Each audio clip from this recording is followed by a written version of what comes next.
And what a pleasure it is in this state that we're in to meet one of the most interesting and thoughtful men in this country.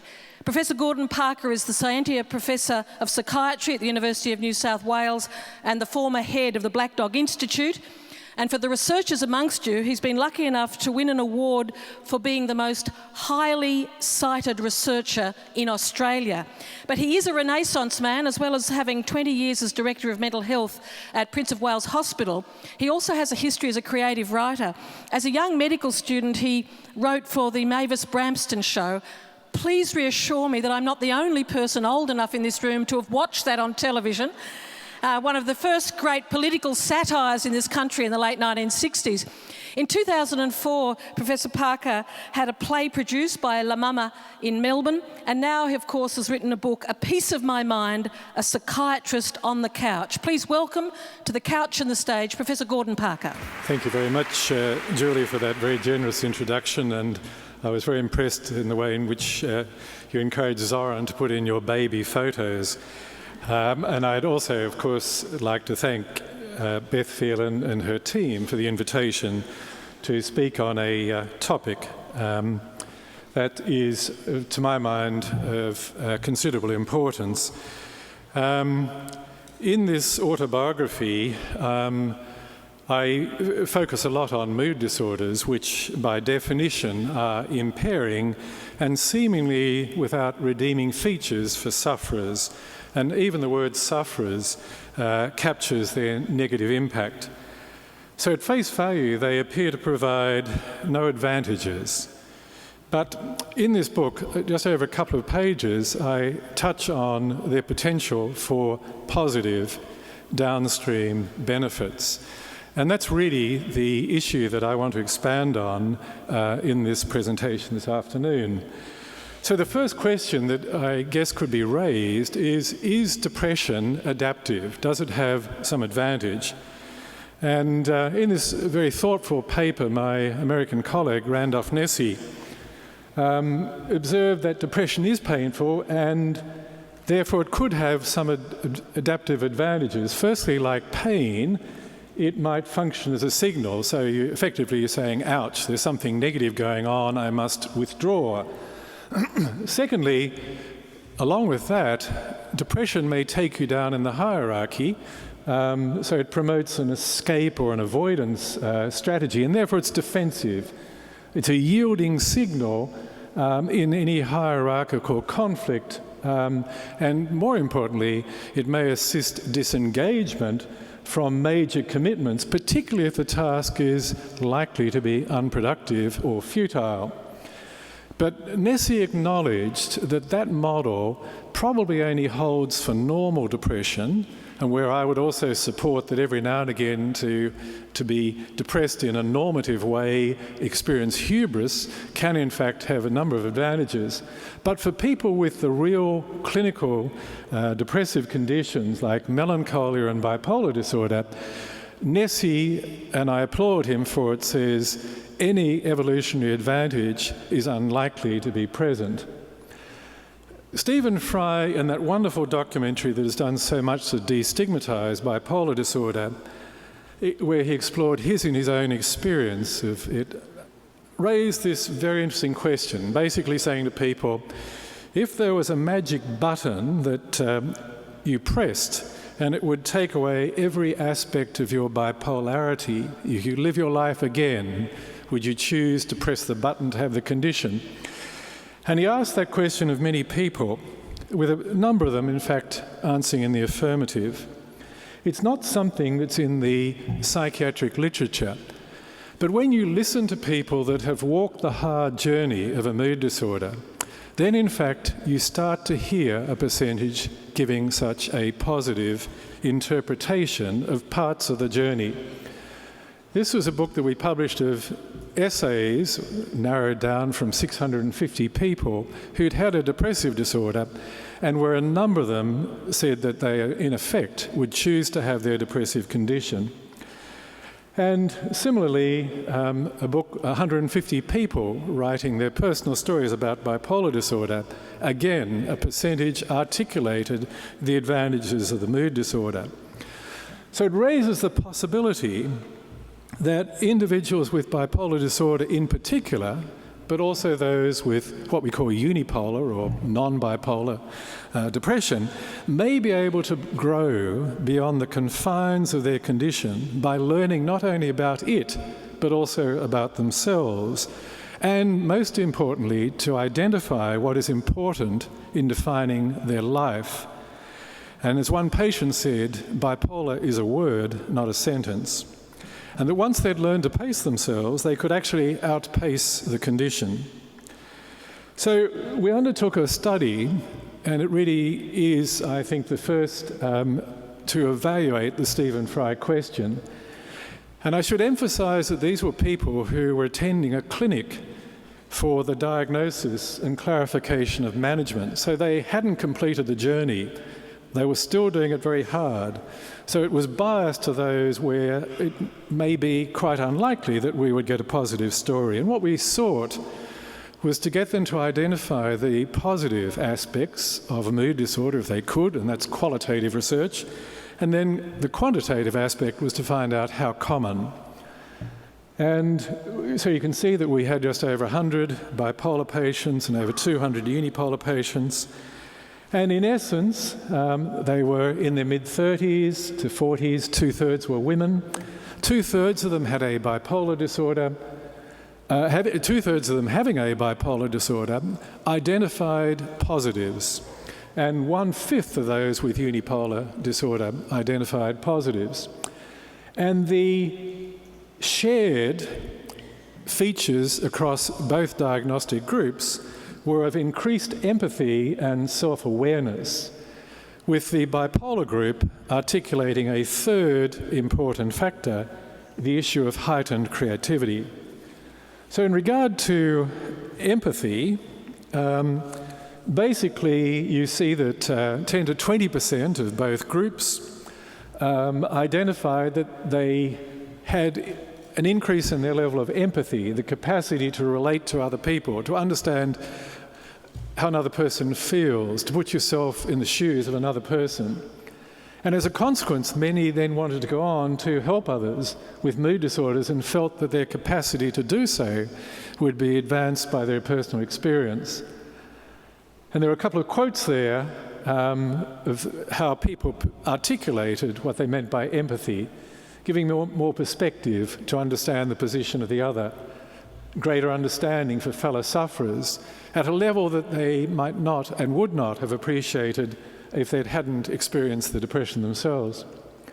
There is relevant empathy literature, by and large, showing that people with higher levels of depression tend to be more empathic, and it's empathy at the level of understanding the other person's position, but also being concerned about it and wanting to assist them. Self-awareness, you'll see that roughly 1 in 10 said that their mood disorder made them more self-aware. One said, "I'm aware of what makes me tick."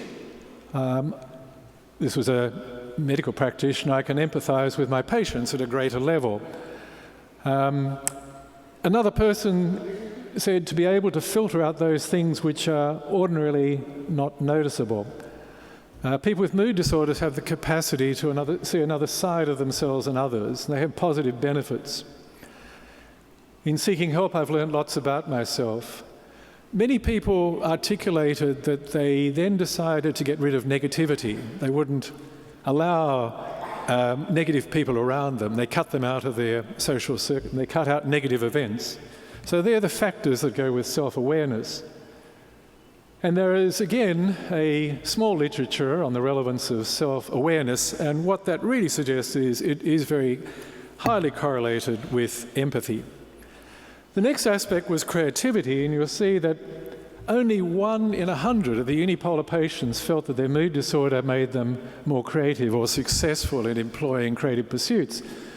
But 14% of the bipolar patients said that they were more creative, and many said that it came from their depressive episodes, not just from their highs. And And that, of course, is one of the standard features of having a high. People feel more creative, and in fact their creativity actually goes up. So it does raise the issue as to whether it's merely a state effect of the high.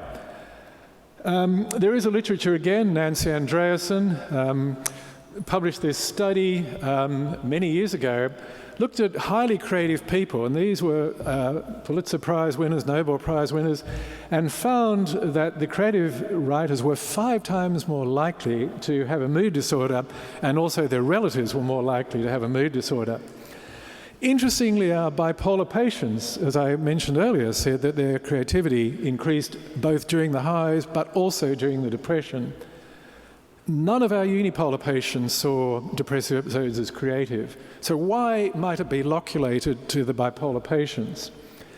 Is it that in creative people, ideas germinate during the depressive periods, only to remain fallow in those who have a unipolar disorder, but by contrast, are they germinated in bipolar people when they go into a high and when they have a fueling of their level of confidence and become more productive?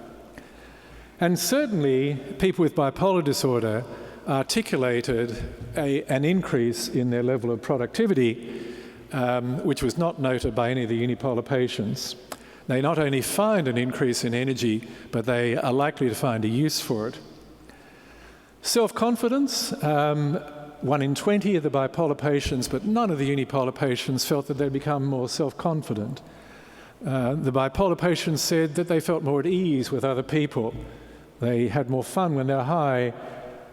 They enjoyed socialising more so.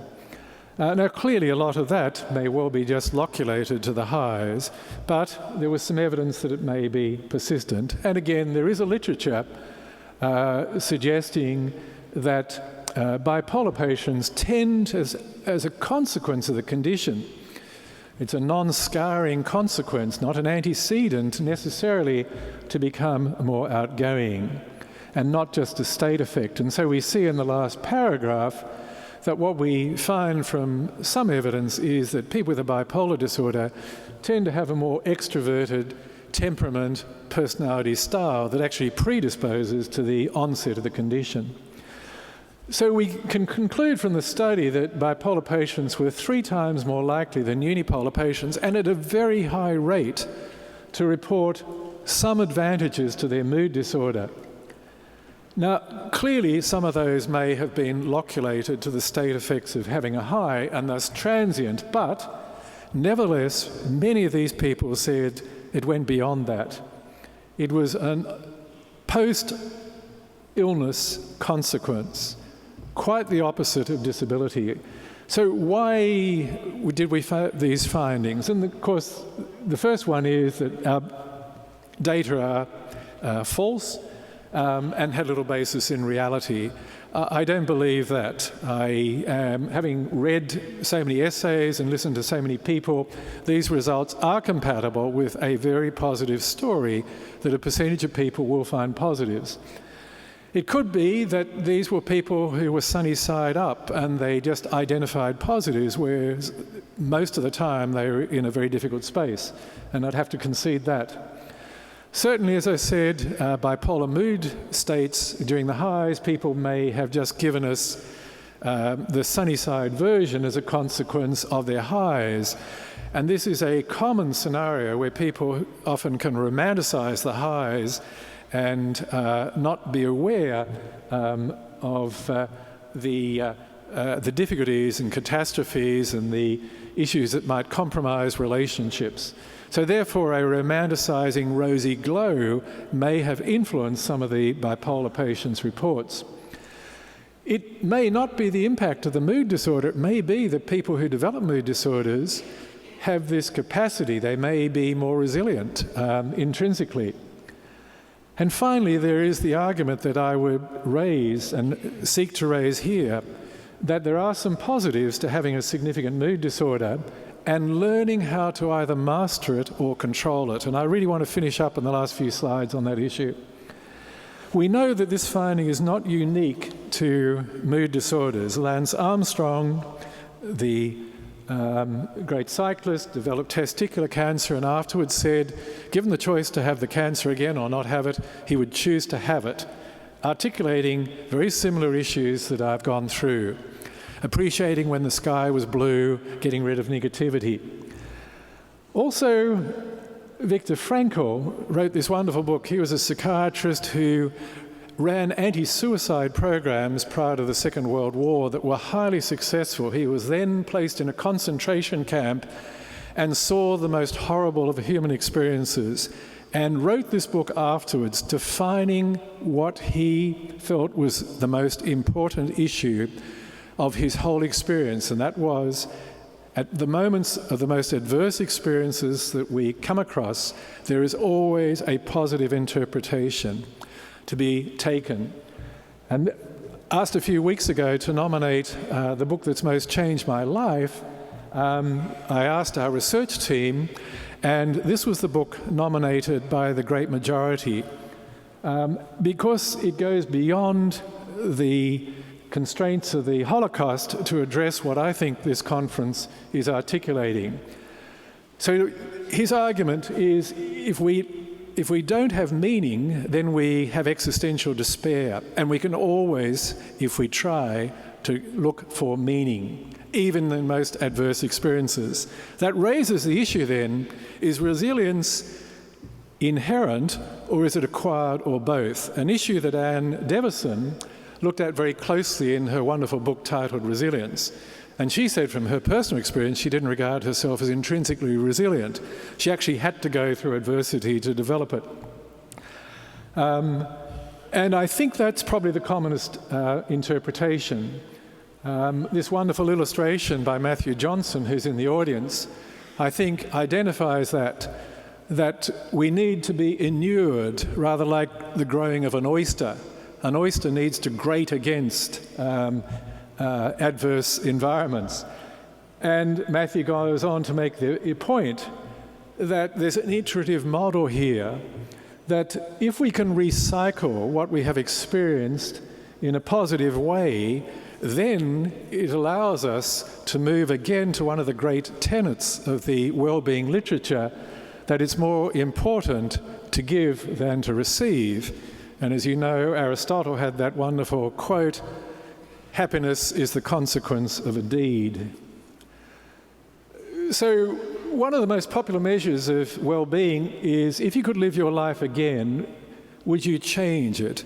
And people who are high on levels of well-being say no. People with astringent negative personalities are more likely to say yes. By and large, lawyers rate very high there. Psychiatry focuses on the negatives and the relief of pain, and while that's totally appropriate, for a long time there's been this quite opposing domain of positive psychology, focusing on the positive aspects of psychology and people who are not impaired, and for a long time I think those domains were worlds apart. But in the last few years in particular, particularly reading the essays, I've come to appreciate that there are ways in which these two worlds can be brought together. So I think we should interpret the findings from this study as indicating that management of those with chronic mood disorders should not just focus on symptom relief, which is our priority in psychiatry, and control, but we also need to move beyond it. And that's why, as part of our management now, we have so many psychologists running well-being plans. And the key thing is not to provide facile or false optimism, but really to try to build people's resilience. To build to the time when an individual can effectively say that old aphorism again, "What didn't break me made me stronger," and appreciate not only that there were benefits from their condition, but being inured in the fire, they were able to appreciate the positives in life and abandon or reduce the negativity that they may have previously allowed to be part of their life. Thank you very much for the opportunity to talk.